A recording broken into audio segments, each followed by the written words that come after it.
In the vast reaches of the galaxy, the Drask were legendary, a species that had clawed its way to survival on a world filled with colossal beasts, relentless storms, and plants that could kill with a single thorn. The Drask were known as the premier Deathworlders. Their world, Taroth, was categorized as one of the most hostile in the known universe. In the galactic community, no other species had endured such adversity. Other beings regarded them with awe and even a little fear for surviving a world that should have made complex life impossible.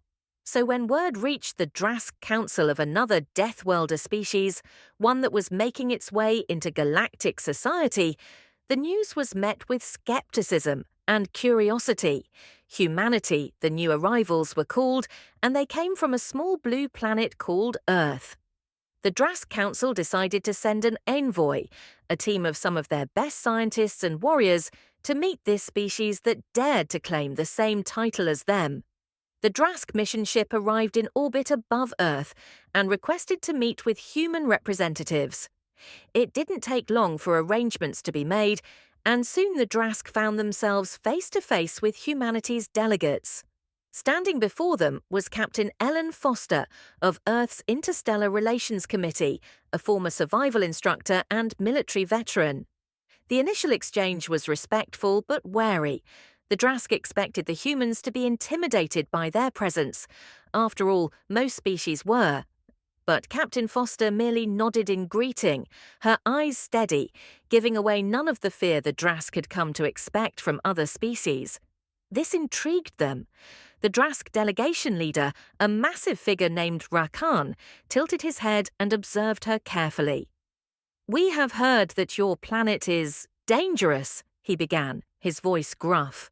"But we have seen little to support this claim. Show us what makes Earth a death world." Captain Foster's expression barely changed, but she nodded, inviting the Drask to join her on a planetary tour. The Drask were wary. They knew not to underestimate their hosts, but they still doubted that Earth could rival the dangers of Taroth. Their journey started in Earth's deserts. Under the scorching sun of the Sahara, they encountered resilient plants and animals adapted to survive with little water, creatures burrowing under the sands or enduring the extreme heat. The Drask watched in mild interest, but remained unimpressed. Rakan was still unconvinced.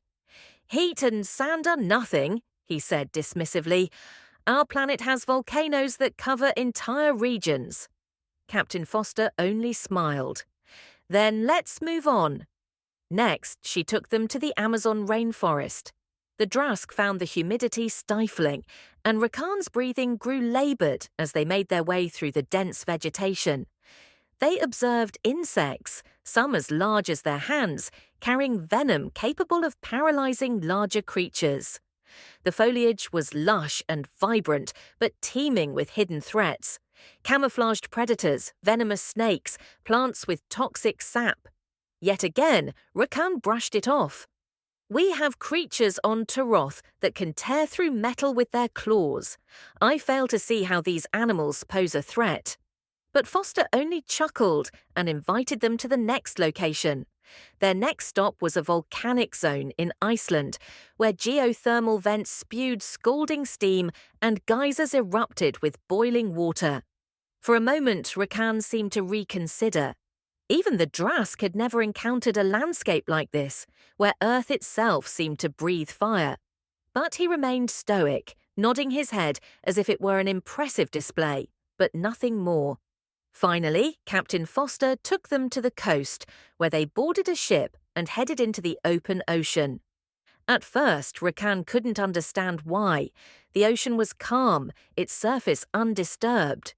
Then, they entered a region where the waves grew unpredictable, massive swells that tossed their ship with ease. A storm rolled in, and Rakan and his crew found themselves clinging to the ship's rails, buffeted by wind and rain. The vastness of the ocean stretching out into an endless horizon of turbulent water. Lightning cracked, illuminating the dark clouds overhead, and the waves roared as if Earth itself were alive, challenging them. At this, even Rakan's stoic expression cracked. "I see," he admitted, gripping the rail as a massive wave crashed over the deck.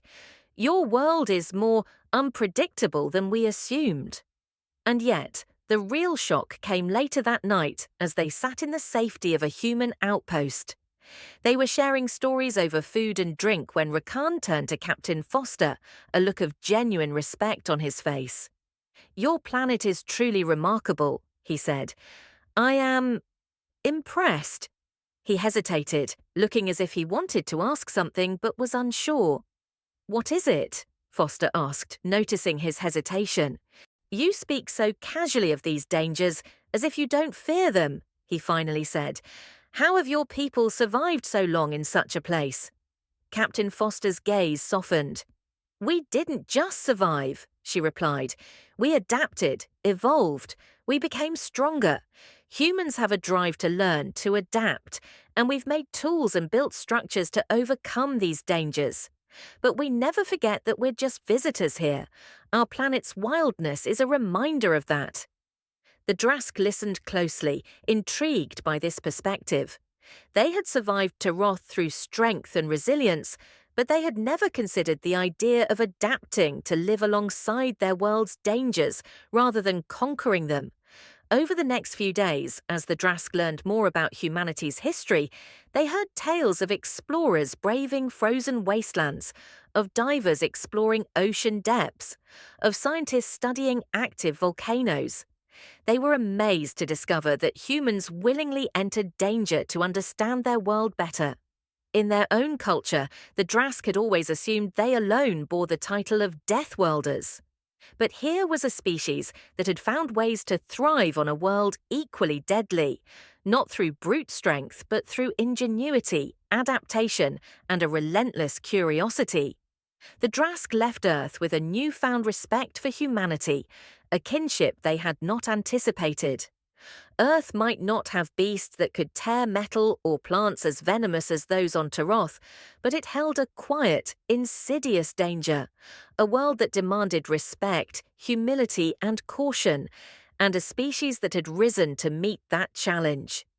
As Rakan prepared to depart, he extended his arm to Captain Foster, a rare gesture of respect in Drask culture.